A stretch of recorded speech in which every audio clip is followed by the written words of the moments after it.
begitu Pak? Ya sudah nggak apa-apa. Soal itu mah, nanti saya cari pinjaman ke yang lain deh. Ucapku asal, padahal entah ke siapa harus mencari pinjaman. Tapi tenang dok, kalau kamu mau, saya ada kenalan di Jakarta. Katanya sedang butuh supir buat antar jemput anaknya kerja. Ucap Pak RT membuatku ada harapan. Iya, mau Pak. Kebetulan SIM saya juga masih aktif setahun lagi. Sahutku sambil mengecek SIMku di dalam dompet yang beberapa bulan lagi masa berlakunya habis. Tapi dok, kamu jangan bilang mau kerja di luar negeri ya, sama majikan. Takutnya nggak diterima kerja. Kalau kerja 1 bulan doang mah. Ucap Pak RT sembari menghisap rokok dan menggeletakkannya di depanku. Oh, beres itu mah Pak. Saya juga paham. Sahutku sembari ikut mencabut 1 batang rokok dari Pak RT. Setelah itu Pak RT pun nampak mengeluarkan benda pipih di saku celananya. Lalu hendak menelepon di luar sana.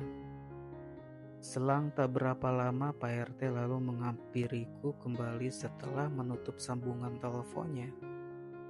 Oke, deal dok, kenalan saya itu namanya Mang Dadang. Beliau bekerja di sana sebagai kepala pelayan di rumahnya yang bernama Pak Rafael. Kata beliau sok datang aja. Nanti soal ongkosnya diganti setelah kamu datang di kediamannya. Oh begitu ya Pak. Oke atuh, besok saya akan berangkat ke sana. Ucapku menggampangkannya, padahal aku tak memegang uang sepeser pun.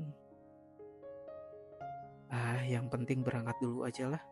Soal tujuan ke sana kan bisa nebeng sama truk sayur yang akan ngirim ke Jakarta.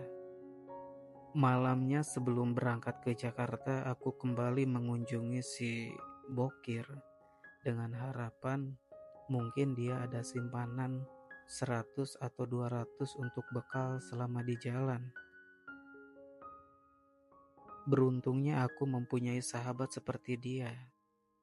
Setelah ku ceritakan semuanya, si Bokir pun memahami dan mendukung niat baikku. Justru aku tak menyangka dialah orang yang paling antusias mendukungku untuk merantau. Mungkin merasa kasihan terhadapku yang selama ini terkatung-katung dengan pekerjaan yang tak menentu. Makasih ya Kir, nanti saya balikin kalau sudah ada. Ucapku saat si Bokir mengepalkan uang 200.000 ke tanganku. Santai dok, yang penting sekarang kamu berangkat aja dulu. Nanti kan kita bakal ketemu lagi. Pas pelatihan kursus bahasa, ucapnya menepuk pundakku, walaupun dalam hatiku merasa tak enak karena sering merepotkannya. Apa boleh buat untuk sekarang ini? Memang aku sangat membutuhkannya.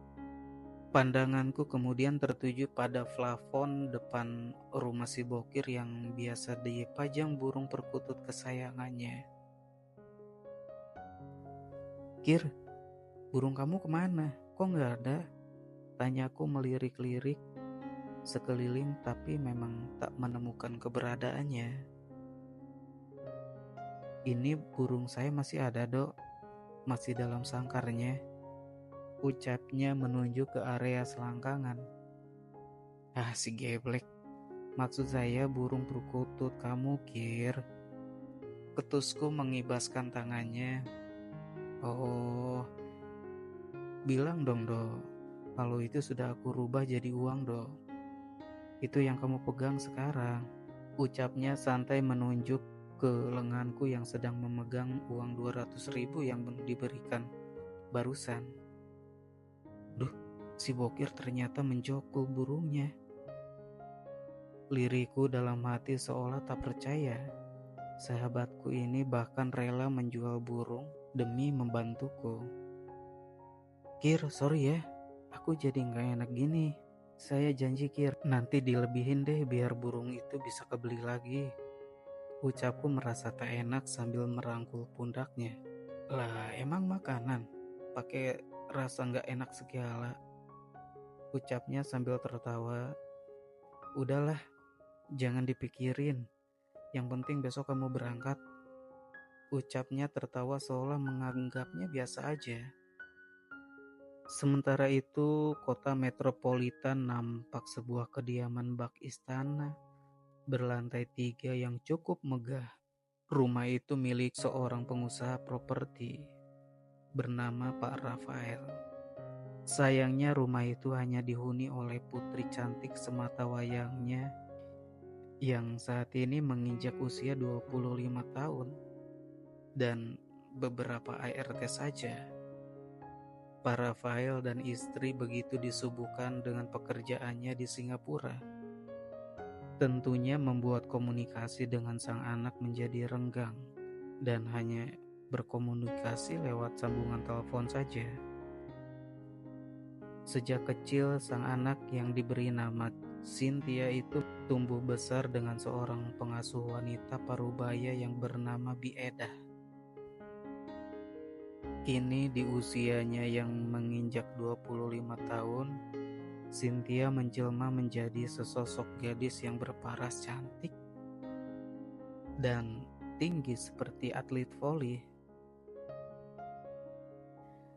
Sayangnya di balik kecantikannya, Cynthia mempunyai sifat glamor, manja dan selalu memasang wajah dingin pada semua orang, terkecuali pada Bieda dan Mang Dadang. Bieda yang sudah menganggapnya seperti anak sendiri hanya bisa pasrah dan menurut saja. Agar perilaku gadis itu tak sampai tahu kepada orang tuanya. Terlebih Bieda pernah memergoki Cynthia pulang larut malam dengan kondisi mabuk berat. Walaupun Bieda tak melaporkan pada Pak Rafael, akhirnya suatu ketika Pak Rafael pulang tak memberitahu orang rumah. Sampai akhirnya beliau mengetahui dengan matanya sendiri Cynthia ketahuan kelabing hingga pulang ke rumah waktu subuh. Pak Rafael saat itu begitu marah terhadapnya, hingga gadis itu dikurung dalam kamar selama 2 hari. Sikap sang ayah demikian justru menambah rasa benci dari sang anak. Sampai sekarang, terlebih Pak Rafael selalu menyuruhnya agar segera menikah, karena sudah cukup umur. Sebenarnya mudah saja bagi Cynthia untuk mencari pasangan. Dengan bermodalkan wajah cantik, kulit putih, ditambah dengan dagu belah seperti artis Gia Yobi. Tapi faktanya semua pria yang pernah mendekatinya semata karena memandang Cynthia dari wajah cantik dan kekayaannya saja. Bukan benar-benar tulus mencintainya. Terakhir gadis itu menjalin hubungan dengan pria bernama Roy. Namun lagi-lagi hubungan mereka harus kandas, hanya berjalan 6 bulan saja. Setelah Cynthia memergoki Roy tengah bermesraan, berada di dalam kamar kos sahabatnya sendiri, yang tak lain adalah Celine. Saat itu Roy terang-terangan beralasan bahwa mengapa ia akhirnya berselingkuh dengan Celine. Karena selama menjalin hubungan dengan Cynthia, tak pernah melakukan kontak fisik, bahkan sekedar berciuman. Walaupun Cynthia selalu memberikan barang yang Roy minta, tetapi itu semua tak cukup untuk menyalurkan hasratnya. Setelah kejadian itu, Cynthia mulai menutup diri dari semua pria yang mendekatinya. dan menganggap semua pria sama saja brengseknya seperti Roy dan mantan-mantannya yang lain. Walaupun semua orang mengira Cynthia itu gadis nakal yang suka pergi ke klub malam. Namun, semua itu semata karena itu menghilangkan stres saja dan melupakan masalahnya sejenak.